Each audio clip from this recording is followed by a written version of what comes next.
आज हम लोग डिस्कस करने वाले उठते ही कमजोरी क्यों। क्यों सुबह व्यक्ति उठता है कमजोर महसूस करता है, थका हुआ महसूस करता है व्यक्ति। ऐसा नींद पूरी होने पर भी ऐसा होता है, नींद पूरी ना होने पर भी ऐसा तो आज डिस्कस करेंगे हम लोग। नींद पूरी नहीं हो रही है या हो रही है पर व्यक्ति बहुत ज्यादा सुबह उठते ही थका हुआ, कमजोर, वीकनेस, लेजीनेस, बेकार लग रहा है, ऐसा क्यों हो रहा है, सारी चीजें डिस्कस करेंगे। दवाइयां बताऊंगा, कारण, लक्षण और लास्ट में मेडिसिन और पूरा प्रिस्क्रिप्शन, क्या प्रिस्क्रिप्शन बनेगा, डॉक्टर वाला प्रिस्क्रिप्शन भी मैं आपको बताने वाला हूं। तो सुबह सुबह कमजोरी या थकावट व्यक्ति को क्यों लगती है? तो morning weakness is a feeling of low energy, tiredness after the waking up, यानी कि सुबह उठते ही, उठने के बाद ऊर्जा कम लगना, थका हुआ महसूस करना।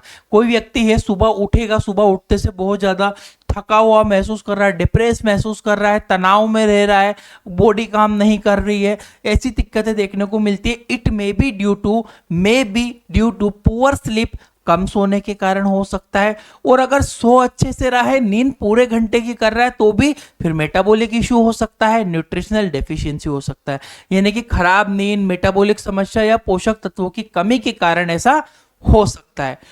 Can affect daily routine and work efficiency. अब बोल रहा है कि भैया व्यक्ति प्रॉपर सो रहा है, प्रॉपर नींद ले रहा है, खा पी रहा है, फिर भी ऐसा क्यों हो रहा है? तो मेटाबॉलिक डिसऑर्डर हो सकता है, विटामिन डेफिशिएंसी हो सकती है उसको, और साथ में पेशेंट को बहुत सारी अदर कंपोनेंट, अदर कॉजेस भी हो सकते हैं जिससे कमजोरी, थकावट, टायर्डनेस, बेचैनी टाइप की सुबह उठते ऐसी दिक्कतें हो सकती है।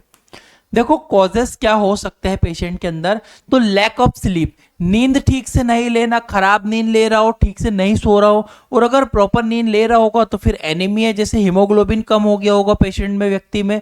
इसके अलावा हाइपोथायराइडिज्म हो सकता है, लो ब्लड शुगर, हाइपोग्लाइसेमिया हो सकता है। बहुत बार क्या होता है, शुगर कम होता रहता है, हमें पता ही नहीं रहता है, तो ऐसा हो सकता है। स्ट्रेस, तनाव के कारण ऐसा हो सकता है। एंजाइटी, कोई व्यक्ति बहुत ज्यादा चिंता में हो। न्यूट्रिशनल डेफिशिएंसी, पोषक तत्वों की कमी, स्पेशली विटामिन B12 की कमी, और विटामिन डी भी बहुत इंपॉर्टेंट रोल अदा करता है। विटामिन डी जो है, इसकी कमी से भी ऊर्जा कम आपकी बॉडी में हो सकती है।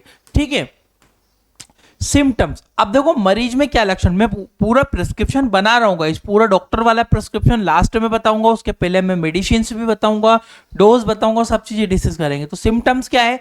Feeling tired even after sleep, यानी कि नींद के बाद भी थका हुआ महसूस करना, पूरा सो रहा है 8-10 घंटे, 12 घंटे, पर फिर भी थका हुआ महसूस है। बॉडी हैवीनेस एंड लेजीनेस, बहुत ज्यादा भारीपन लग रहा है बॉडी में, थका हुआ, आलसीपन लग रहा है, चिड़चिड़ापन व्यक्ति को हो रहा है। लैक ऑफ कंसंट्रेशन, कंसंट्रेशन कम कर पा रहा है, फोकस कम कर पा रहा है किसी चीज के ऊपर, सोच कम पा रहा है वो। डिजीनेस और वीकनेस, डिजीनेस लगना, चक्कर आना और कमजोरी होना। अब इसका कारण, इसका जो बेसिकली टाइप समझो, देखो कितने टाइप्स होते हैं। सुबह उठते से मॉर्निंग वीकनेस बहुत सारे टाइप की होती है। तो स्लीप रिलेटेड वीकनेस, नींद से जुड़ी हुई कमजोरी, नींद या तो ठीक से ले रहा है या नहीं ले रहा है। नाइटमेयर, नाइटमेयर का मतलब होता है सपने में डर जाना, सपनों की वजह से नहीं सो पाता है वो। या मेटाबॉलिक वीकनेस भी होता है जिसकी वजह से भी नींद पूरी नहीं होती हमारी। न्यूट्रिशनल वीकनेस हो सकता है, भैया पोषक तत्वों की कमी से ऐसा हो रहा है। या फिर आपको बोल सकते हैं हम लोग मानसिक कारणों से भी ऐसा हो सकता है कि भैया कोई बहुत ज्यादा डिप्रेशन में रहता हो, चिंता तनाव में रहता हो, ऐसे लोगों में भी ऐसा सॉरी हो सकता है। क्लियर है? तो देखिएगा स्मार्ट क्लिनिकल डिफरेंस क्या होता है, पहचाने कैसे। बेसिकली अगर आपको वीकनेस है, पेल फेस है, तो एनीमिया, यानी कि कमजोरी और चेहरा हल्का पीला देखने को मिल रहा है, तो एनीमिया हो सकता है पेशेंट को।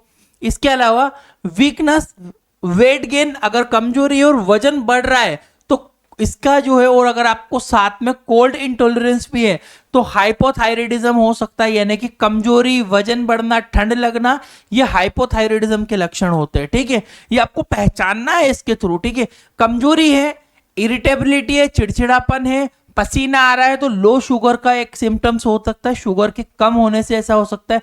या फिर व्यक्ति को कमजोरी लगे, सैडनेस लगे, नो इंटरेस्ट, यानी कि कमजोरी लगे, उदासीपन लगे, मन ना लगे, तो डिप्रेशन के कारण व्यक्ति को ऐसा हो सकता है। तो इन लाइनों से आप पहचान सकते हो कि सुबह सुबह की जो कमजोरी है वो क्या कारण बन रही है। ठीक है, इन्वेस्टिगेशन, आप जांच क्या क्या करवाओगे भैया, CBC complete blood count, haemoglobin level test करो, टीएसएच करवाओ, थायराइड फंक्शन टेस्ट करवाओ, ब्लड शुगर टेस्ट करवाओ, विटामिन B12 और स्पेशली विटामिन डी का लेवल चेक करवा के देखो। अगर इनमें कोई प्रॉब्लम नहीं होती है तो फिर व्यक्ति डिप्रेशन, चिंता, तनाव की वजह से है, और अगर वो सब इनमें गड़बड़ निकलती है तो वो कारण नहीं होगा। तो आप पहचान सकते हो कि सुबह सुबह की कमजोरी, थकावट क्यों हो रही है, ये टेस्ट एक बार आप करवाओ। इसके अलावा मेडिसिन, हर्बल मेडिसिन भी है, आयुर्वेदिक भी है, एलोपैथिक भी है, सब तरह की मेडिसिन, आपको प्रिस्क्रिप्शन भी बना रहा हूं आखिरी में। सबसे पहले मल्टीविटामिन के सप्लीमेंट लेना है, हेल्थ ओके की मेडिसिन यूज कर सकते हो, विटामिन भी है, मिनरल्स भी है, और भी कंपनी है, जरूरी नहीं स्पेशली इसको यूज करो, और भी कंपनी यूज कर सकते हो, ये अच्छी है, यूज होती है। Improve overall energy and metabolism को बढ़ाती है। डोज ओडी लेना है, दिन में 1 टेबलेट आपको लेना होती है पेशेंट को। इसके अलावा विटामिन B12, मिथाइल कोबालामिन का यूज किया जाएगा, न्यूरोबियन फोर्ट स्पेशल है, यूज होता है। हेल्प इन नर्व फंक्शनिंग के लिए जरूरी है, एनर्जी प्रोडक्शन के लिए जरूरी है। 1500 mcg ओडी, दिन में 1 टैबलेट एक बार लेना है, 30 दिनों तक लेना है इसको कंटिन्यू, जिससे कमजोरी, थकावट, अगर न्यूट्रिशन और विटामिन की कमी से ऐसा हो रहा होगा तो इससे दूर डेफिनेटली हो जाएगी।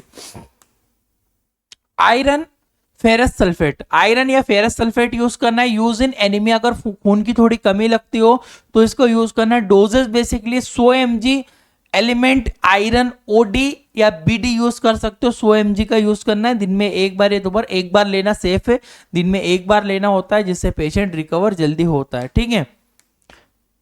विटामिन D3 सबसे इंपॉर्टेंट होता है थकावट, कमजोरी ऐसी समस्या देखने को मिलने पर। तो इसमें इंप्रूव मसल स्ट्रेंथ, मांसपेशियों की स्ट्रेंथ भी बढ़ाता है, एनर्जी भी आपकी बॉडी में बढ़ाता है। डोजेस बेसिकली बात करूं तो यहाँ पे आपको कितना यूज करना है, 60,000 IU, यहाँ पे लिखा 60,000 IU, D3 के नाम से, 6L के नाम से इंजेक्शन अवेलेबल होता है, हफ्ते में 1 बार लगता है, 2 से 3 हफ्ते तक लगवाओ, पेशेंट को डेफिनेटली रिलीफ हो जाता है। अब आते हैं प्रिस्क्रिप्शन के ऊपर, कैसे बनेगा पेशेंट का RS प्रिस्क्रिप्शन। तो कैप्सूल मल्टीविटामिन ओडी यूज करना है, कोई सा भी मल्टीविटामिन ले सकता है पेशेंट, ओडी 30 डे के लिए दिया जाएगा। टेबलेट मिथाइल कोबालामिन 1500 mcg देना है, ओडी 30 दिनों के लिए देना होती है। साथ में फेरस सल्फेट की टेबलेट ओडी देना है 30 दिनों के लिए। सचेट विटामिन D3 के सचेट आप यूज कर सकते हो, वीकली 6 हफ्तों तक देना है, बेसिकली हर हफ्ते विटामिन D3 के सचेट यूज कर सकते हो। एडवाइस क्या करना है, प्रॉपर स्लीप, 7 से 8 घंटे अच्छे से सोना है, डाइट करना है, मॉर्निंग एक्सरसाइज बहुत ज्यादा जरूरी है। कितना भी थका हुआ व्यक्ति अगर थोड़ा सा बॉडी में मॉर्निंग में एक्सरसाइज करेगा तो वो ठीक हो सकता है। तो ये कमजोरी का पूरा प्रिस्क्रिप्शन बनता है। आप आपका कमेंट करो, वीडियो को लाइक जरूर करना ताकि मेरी वीडियो सबसे पहले आप तक पहुंचे। और दूसरी चीजें, अगर आपको हमारा यह PDF चाहिए, मेडिकल स्टूडेंट हो, सीखना चाहते हो, तो 350 वाला कोर्स हमारा खरीदो, व्हाट्सएप पर हमें कांटेक्ट करो, डिटेल दे देंगे। कहां पे मिलेगा, गूगल पे जाओ, प्ले स्टोर पे जाओ, इंडियन मेडिकल लेक्चर एप्लीकेशन डालो, गूगल से सर्टिफाइड है, पूरी तरह से सुरक्षित है, डाउनलोड कर सकते हो इंडियन मेडिकल लेक्चर। मेडिकल बच्चों को कोर्स खत्म होने पर एक्सपीरियंस इस तरह का सर्टिफिकेट भी हम प्रोवाइड करते हैं।